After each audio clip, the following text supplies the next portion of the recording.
हमनी के संस्कृति, हमनी के संस्कार सदा रहे हमनी के साथ। भारत के महान ग्रंथ और काव्य सब के संपूर्ण संकलन सब्सक्राइब करें तिलक।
हे मूर्ख पुत्र सिंह केतु,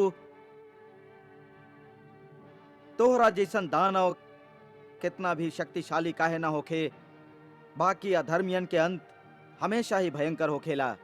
प्रद्युम्न, अंत अब तुहार करे जा रहल हैं हम।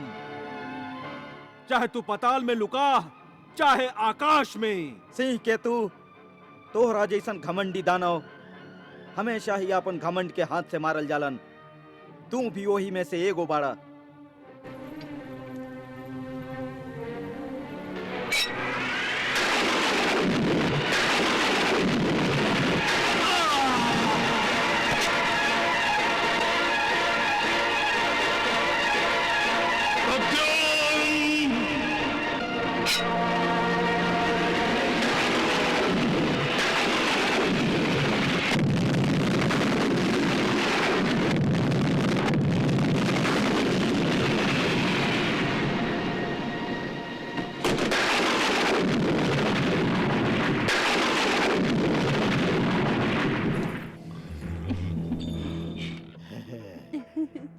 कहवा से सुंदरी ऊ रहल।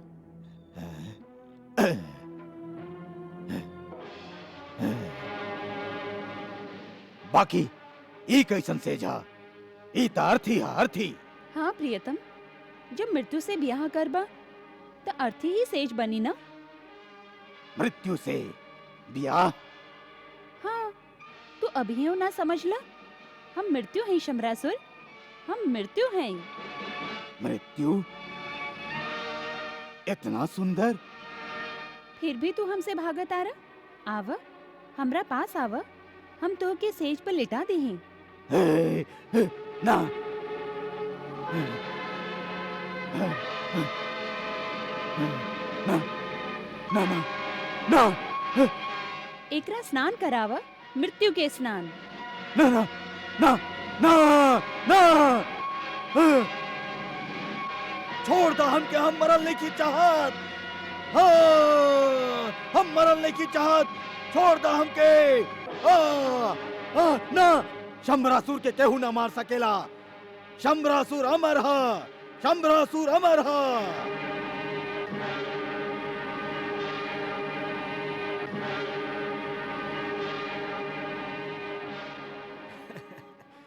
शंबरासुर के दशा देख ली आप देवी?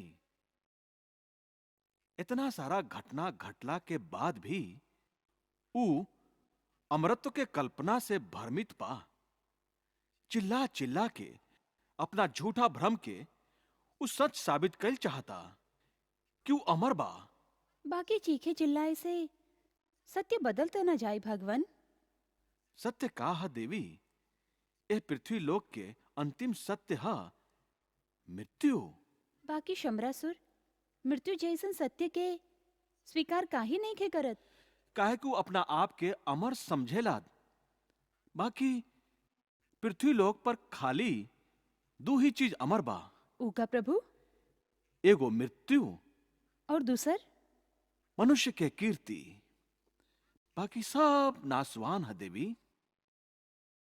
देवी, लोग मृत्यु के कठोर समझेला, बाकी मृत्यु कठोर ना है, दयावान है। अपना आगमन के सूचना और संकेत मृत्यु हर प्राणी के देला। मृत्यु के एह पूर्व सूचना के उद्देश्य का होला भगवान? एक ही उद्देश्य होला देवी, और ऊहा मनुष्य के आपन जीवन के अंतिम पड़ाव में पुण्य प्राप्ति के अवसर दिहल, अपना गलती के सुधारे के अवसर दिहल। ज्ञानी मृत्यु के संकेत के समझ जालन देवी। बाकी शंबरासुर जैसन अज्ञानी बार बार संकेत मिलला पर भी सीधा रास्ता पर ना आवस। वो मृत्यु के अपन प्रतिद्वंदी समझलन और मृत्यु पर कोनो भी तरह से विजय प्राप्त करे के प्रयास करत रहलन। शंबरासुर भी यह सोच रहल हा। बाकी मृत्यु पर शंबरासुर के विजय कभी भी संभव नहीं खे। ई बात ओकरा समझ में प्रद्युम्न से सामना भइला के बाद ही आई।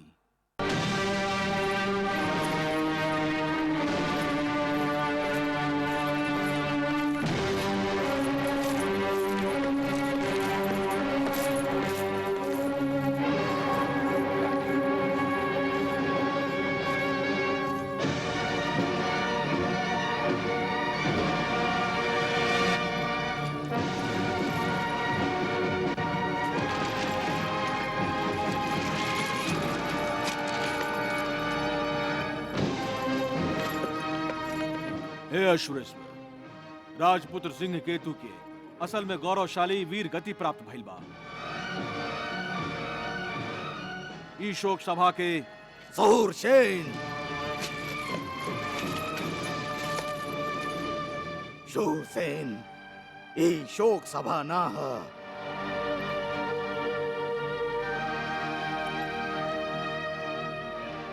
हम ई सभा अपन बेटा के मृत्यु पर शोक मनावे खातिर ना बुलावले हई। शंबरासुर इतना दुर्बल ना है और ना ही इतना मूर्ख है कि शत्रु जब द्वार पर खड़ा होके शंबरासुर अपन बेटा के मृत्यु के शोक मनावत फिरे।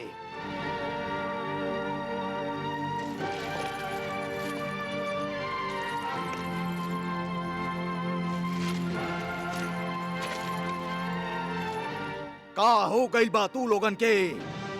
तू सभे के चेहरा पर हमके भय काहे दिखाई देवे लगल बा?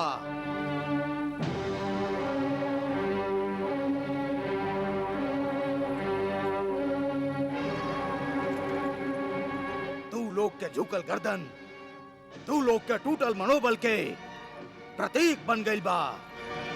तू सभे के देख के ऐसा लागता जैसे ही शंबरासुर के सैनिक ना गीदड़न के समूह है जे शेर के एक दहाड़ सुन के भाग खड़ा हुई।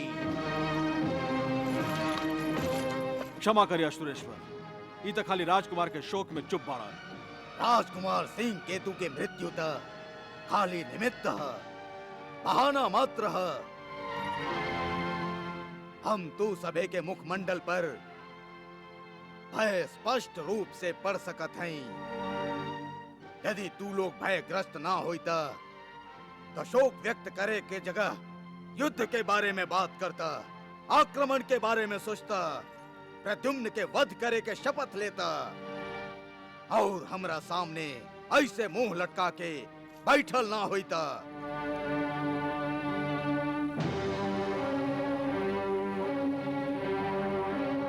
शंबरासुर के हिम्मत हारे वाला साथियन से घृणा है। ओकर सेना में डरपोक और नपुंसकन के कोनो आवश्यकता नहीं थे। जे केहू के अपन प्राण के भय होके जाके कोनो बिल में अपन मुंह छुपा लेवे, इहुआ ओकर कोनो आवश्यकता नहीं थे। जा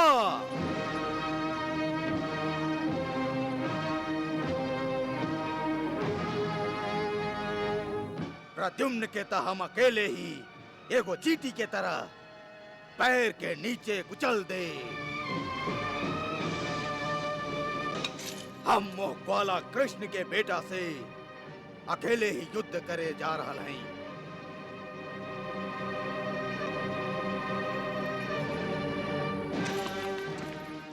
हे असुरेश्वर, आप हमके गलत समझत हैं। महाराज, हम भयभीत नहीं की। हम लोग असुर हैं और असुरन के हित खातिर लड़ल हम लोग के धर्म है।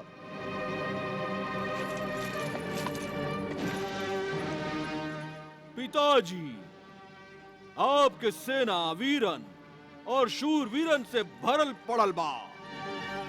यह सेना देवता लोगन पर भी विजय प्राप्त करके गौरव प्राप्त कैले हा।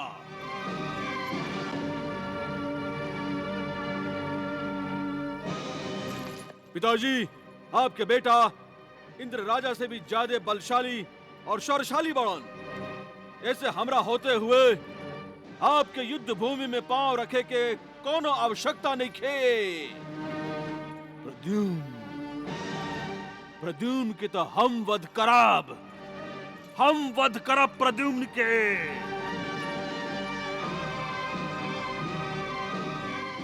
यदि आप आज्ञा दी तो हम सिंहनाद और केतुमाली के भी साथे ले जाइब। आप निश्चिंत रहीं, हम प्रद्युम्न के वध करके ही लौटाब। आप खाली हमके आज्ञा दी। वाह वाह हमार वीर बेटा, वाह! ए साहस के प्रदर्शन करके तू हमार विश्वास के डूबत नाव के फिर सहारा देहले बाड़ा। वाह! विजयी होखा बेटा, विजयी होखा। युवराज कुंभकेतु के जय, युवराज कुंभकेतु के जय, युवराज कुंभकेतु के जय, युवराज कुंभकेतु के जय, युवराज कुंभकेतु के जय, युवराज कुंभकेतु के जय, युवराज कुंभकेतु के जय।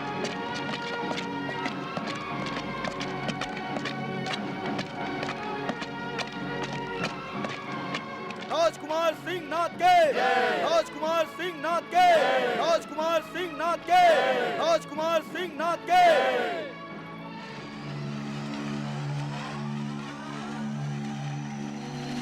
चामुंडा विजयी, ओम ह्रीं ह्रीं चामुंडा विजयी। प्रभु, कुंभकेतु के पत्नी कामिनी के ई कौन सिद्धि प्राप्त हो गइल बा? ये कैसे प्राप्त भइल? इस सिद्धि ओकरा कठोर तपश्चरण से प्राप्त भइल बा देवी। कठोर तपश्चरण से? हाँ देवी, धर्मराज युधिष्ठिर कबो असत्य ना बोलस और कठोर धर्माचरण करेलन। यही से उनका रथ सदा सर्वदा धरती के ऊपरे वायुमंडल में चलत रहेला। वैसे ही कठोर तपश्चरण से कुंभकेतु के पत्नी कामिनी अपन यज्ञ कुंड के सिद्धि स्थल पर सदा सर्वदा धरती के ऊपर ही रहेली। कामिनी के कक्ष में वो यज्ञ कुंड देख रहे हैं आप देवी।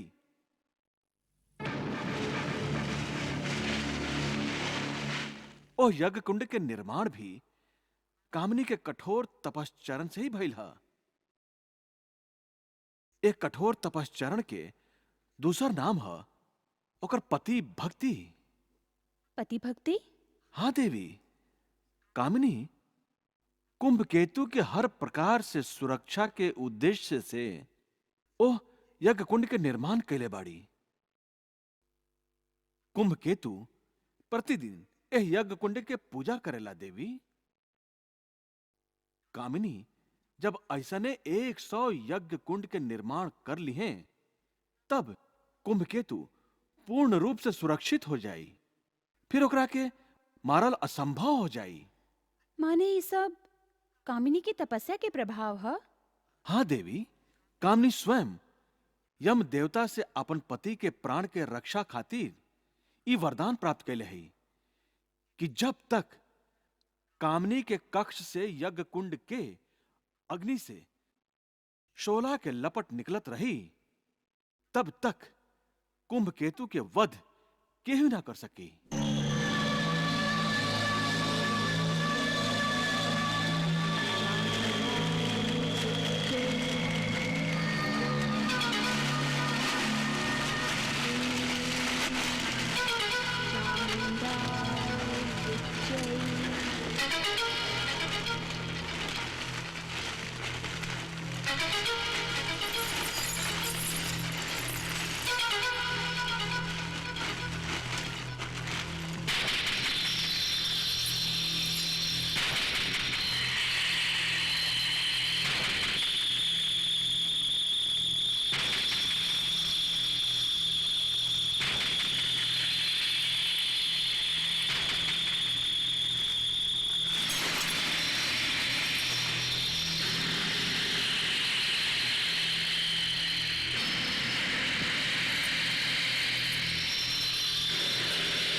राजकुमार धूमकेतु के राजकुमार धूमकेतु के राजकुमार धूमकेतु के राजकुमार धूमकेतु के राजकुमार धूमकेतु के राजकुमार धूमकेतु के।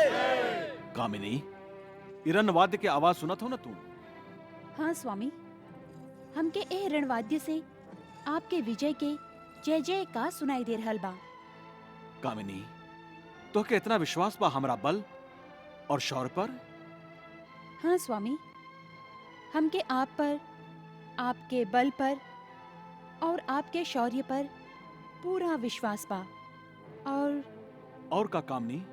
और हमके आपन तपस्या पर भी पूरा विश्वास बा।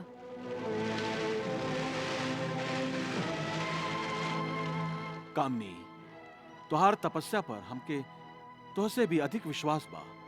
हम युद्ध भूमि में आपन अस्त्र और अपन शौर्य से ज्यादा तुहार तपस्या पर विश्वास करत है। ये हमार सौभाग्य बा कि आप ऐसन समझत हैं। बाकी हमके ए बात के दुख बा कि हम रणभूमि में आपके कंधा से कंधा मिला के ना लड़ सकेली। बाकी ए कमी के हमार तपस्या पूरा कर देला, जे आपके प्राण के सुरक्षा के कारण और साधन बन जाला। ई सत्य त सगरे असुर समाज जानता कि हमार असुरेश्वर आदि माता पार्वती के तपस्या से बनल अस्त्र प्राप्त कैले बाड़न। बाकी हम त तोहार तपस्या के कारण अमर हो गई हैं, अमर बन गई हैं। कामिनी, ई सत्य हम खाली तोहके ही ना सगरे संसार के भी चिल्ला चिल्ला के कह सकत हैं कि तू अग्नि देवता के निरंतर और लगातार तपस्या करके उनके प्रसन्न कैले हऊ। ई यज्ञ कुंड 99वां यज्ञ कुंड हा। ई यज्ञ कुंड जे तू अपन तपस्या से निर्माण कैले हऊ, जब तक यह यज्ञ कुंड से आग के लपट उठत रही, तब तक हमार जीवन की ज्योति भी ऐसा ही जलत रही।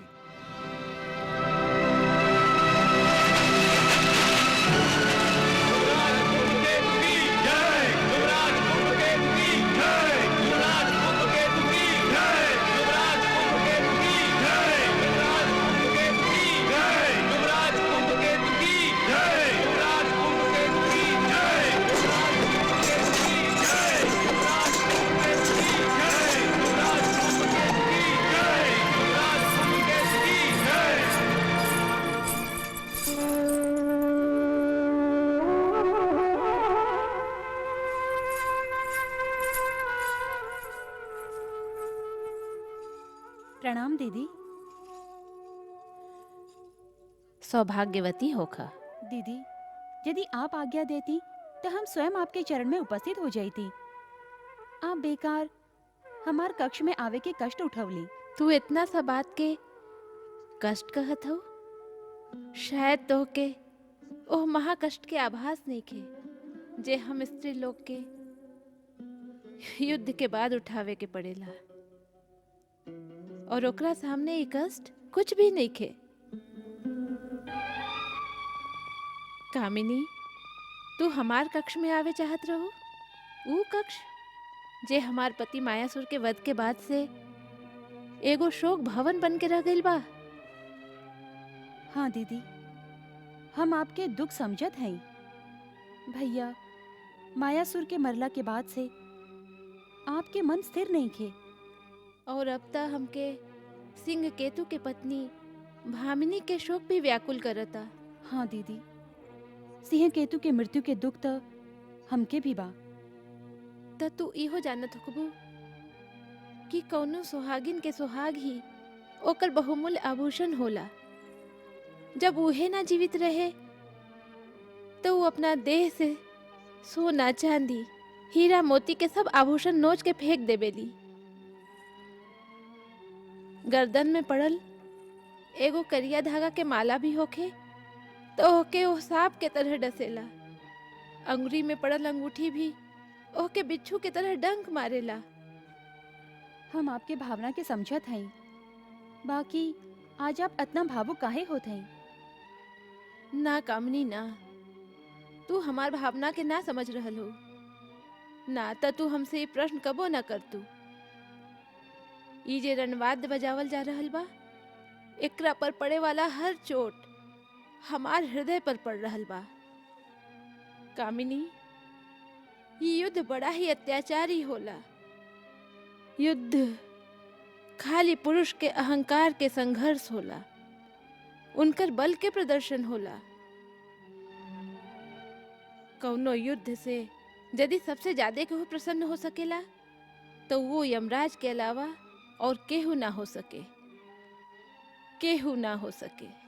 योद्धा लोगन के सामूहिक चिता के लपट नरक के अग्नि के भी मात कर देला, और योद्धा लोगन के जरत लाश के दुर्गंध उनकर विधवा के आत्मा में सदा खातिर बस जाला।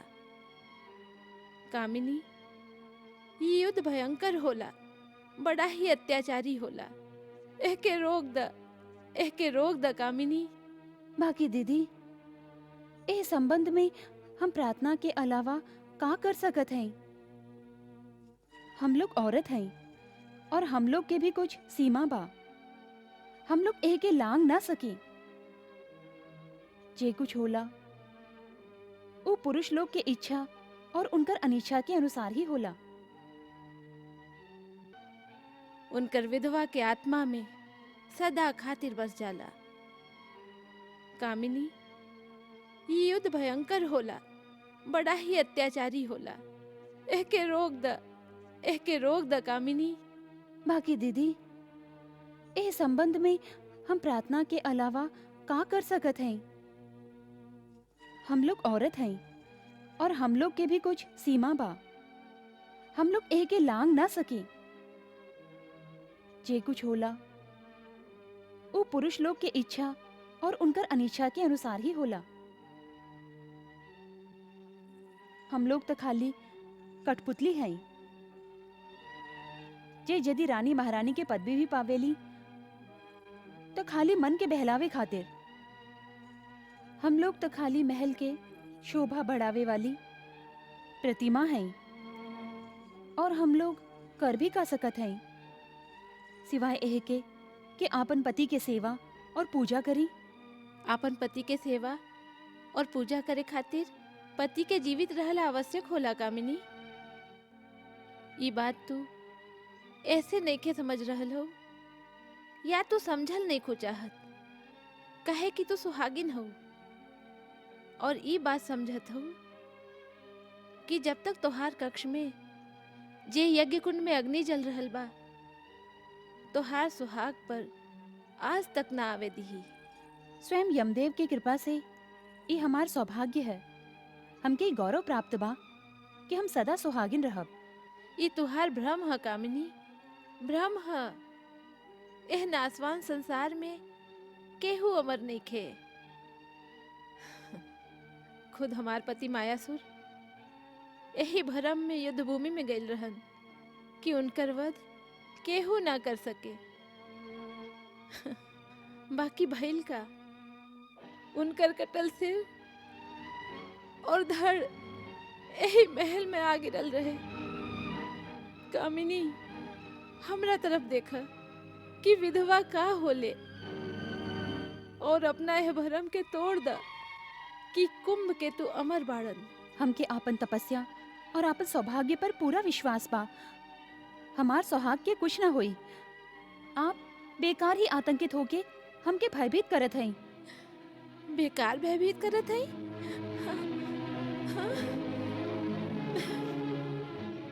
बेकार भयभीत करत है। आज तक जे केहू राजा वासुदेव श्री कृष्ण से युद्ध करे के भूल कैलस, ओकर राज्य के विनाश ही भइल बा। कामिनी, प्रद्युम्न भी वही शौर्यशाली और शक्तिशाली बाप के बेटा है, जे अकेले ही अपना बल पर असुरेश्वर के असुरन के नाश कइलन।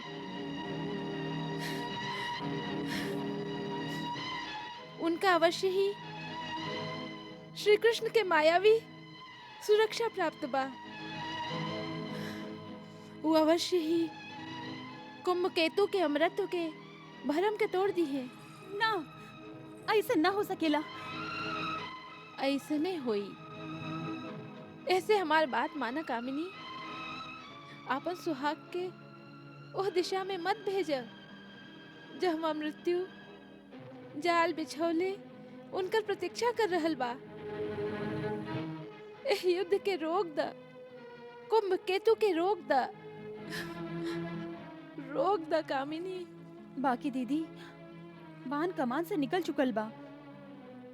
अब ओके वापस ना लावल जा सकेला।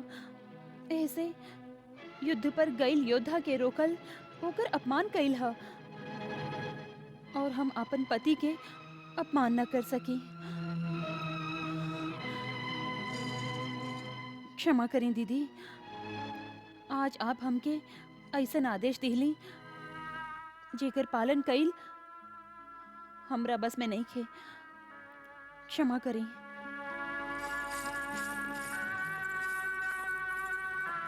हे प्रभु, हम लोग झूठा आन पर कब तक आपन और आपन लोग के प्राण भेंट चढ़ावत रहब?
प्रभु, ये तो सरासर अधर्म है। एगो प्रद्युम्न के विरुद्ध शम्रासुर के पूरा सेना। देवी, असुरन से आप धर्म युद्ध की अपेक्षा कैसे कर सकिले?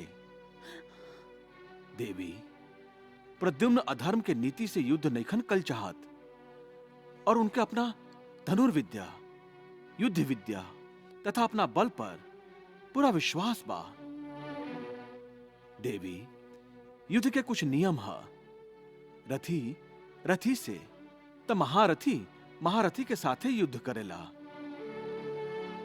योद्धा कबो निहत्था अथवा जौन शत्रु हथियार फेंक देले होके ऊपर वार ना करे। परास्त होके भागे वाला योद्धा पर भी वार ना कइल जाला। प्रद्युम्न धर्म युद्ध के यही नियम के पालन कर रहल बाड़न। यही कारण से प्रद्युम्न के जीत अवश्य हुई देवी।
दुष्ट मायावी, तू अपना माया से हमरा सेना के मार दिले। अब तू हमरा हाथ से ना बच पैबे। अच्छा तो संभार अपना आपके।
अपन बेटन के हत्या अपन आंख के सामने हम ना देख सकी स्वामी, हम ना देख सकी।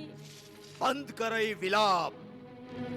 यदि तोहरा में युद्ध के हानि सहे के साहस नहीं खे तो फोड़ ला अपन आंख। चल जा हमरा आंख के सामने से, जा मायावती जा। हमार हृदय आपके जैसा निर्दयी नहीं के स्वामी।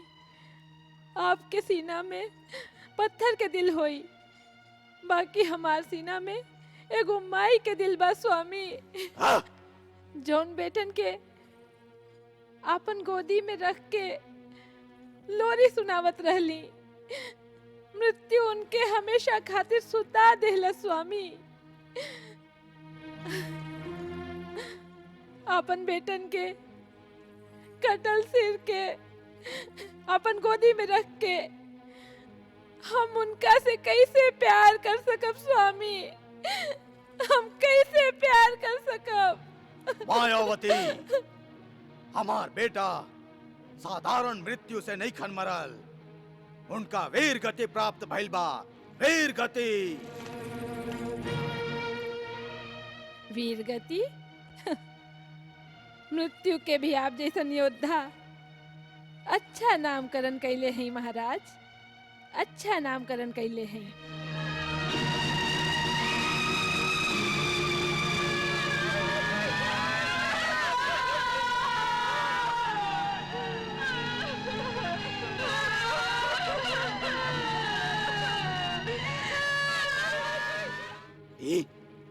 ई रोवे के आवाज।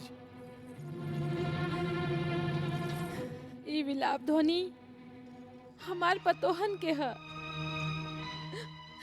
जैसे हमार गोदी उजड़ गईल ह, वैसे ही उनकर मांग भी उजड़ गईल ह स्वामी। उनकर सुहाग लुट गईल ह।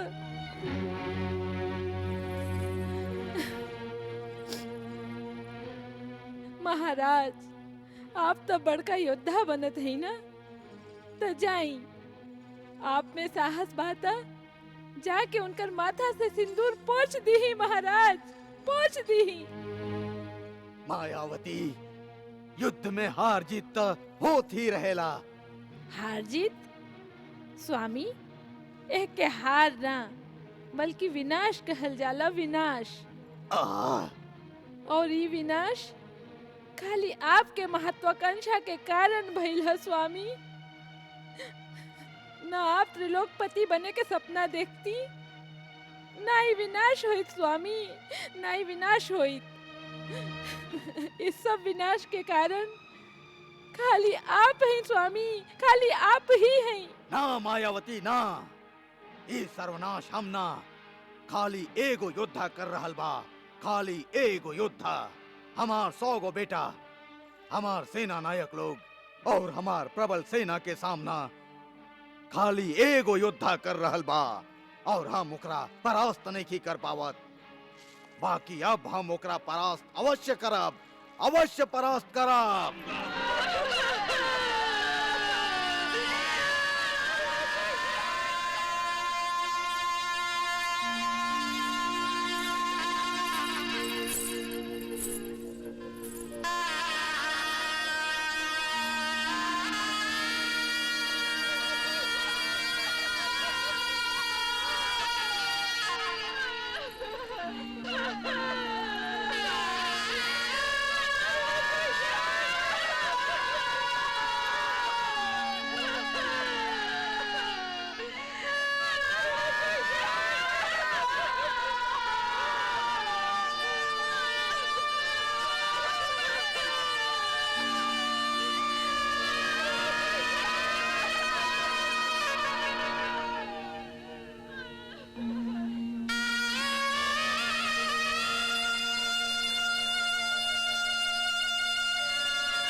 प्रभु, अब ही शम्रासुर के भवन के कक्ष शोक और विलाप के ध्वनि में डूबल बा।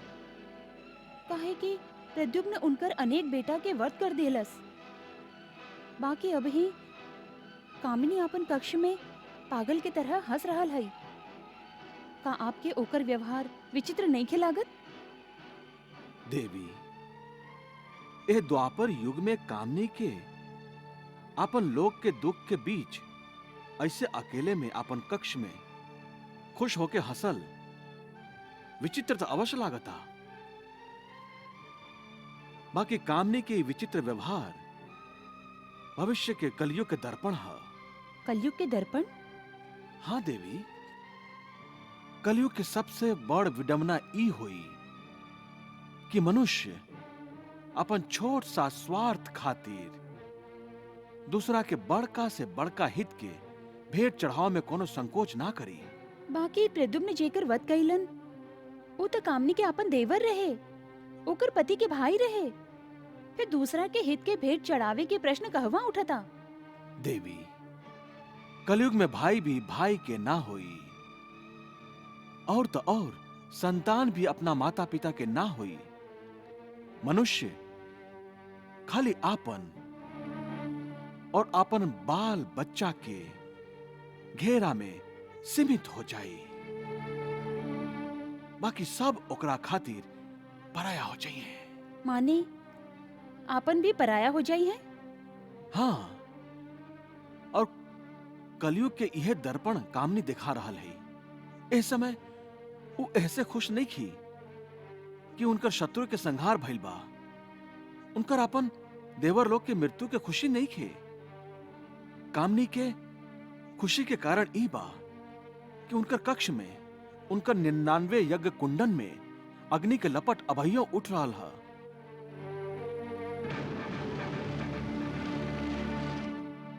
जे ए बात के प्रमाण बा कि उनकर आपन सुहाग कुंभकेतु जीवित बाड़न। अपन यही खुशी में वो अपनन के दुख के भुला के अपना कक्ष में हंस रहल बाड़ी।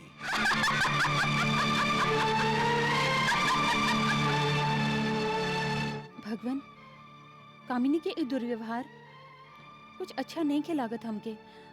देवी, अरे ई तो कुछ भी नहीं खे। कलयुग में मनुष्य के विचारधारा ऐसे भी गिरल हो जाई। मनुष्य दूसरा के दुख में अपन सुख ढूंढी। अपना परिवार के पेट पाले खातिर दूसरा के हत्या करे में भी ओके कोनो ग्लानि, कोनो पश्चाताप ना हुई। दूसरा के खून में सनल रोटी वो खुद भी खाई और अपना संतान के भी खिलाई। भगवान, कलयुग के मानव के इतना भयानक चित्र मत दिखाई हमके। मानवता के एह दुर्भाग्य के हम तो कल्पना भी ना कर सकी। कलयुग के कल्पना छोड़ी, द्वापर युग के एह कामनी के आप खुद अपना आंख से देख रहा है।